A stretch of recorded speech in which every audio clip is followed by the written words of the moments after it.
inú igbó yìí. Inú igbó ká tó dé interchange yìí. In fact.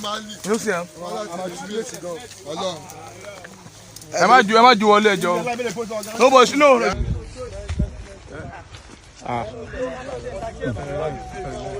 Thank God for the successful job. Thank God for the successful job. Full loaded. Àwọn gan ṣeré o. 3 AK-47. 6 magazine loaded.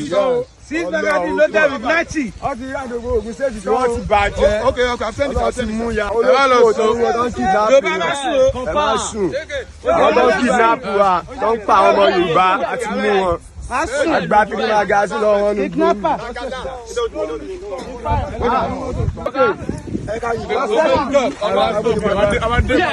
Wọ́n ṣeré.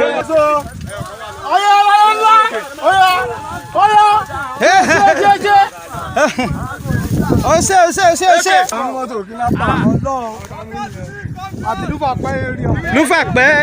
Lúfàpẹ́ ń bí almost interchange. We thank God for successful work, successful job. LL number 1.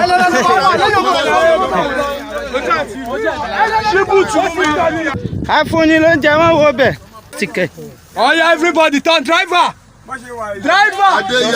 Kidnapper. Bring your face here.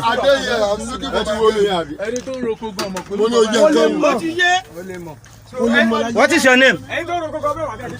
Abdullah. What is your name? Abubakar. What is your name? Ibrahim. What is your name? Muhammad. All of you kidnapper. Orí yàrá yà ẹ́ ti rí. Wọ́n ti jó táyà ojú ẹsẹ̀ wọn.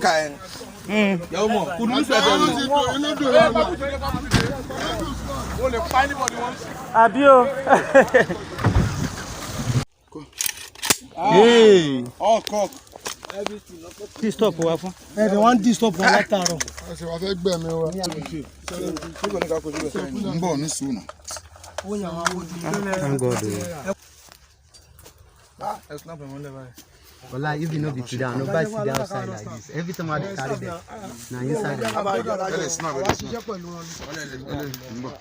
Kí ló ṣe sẹ́ẹ̀tì náà? Ẹnu ẹ̀pà ẹgbẹ́ kẹ́nu ogun lè wọ̀. Mo tẹ̀ nǹkan kan náà. Ẹnu ẹ wá tẹ̀lé máa.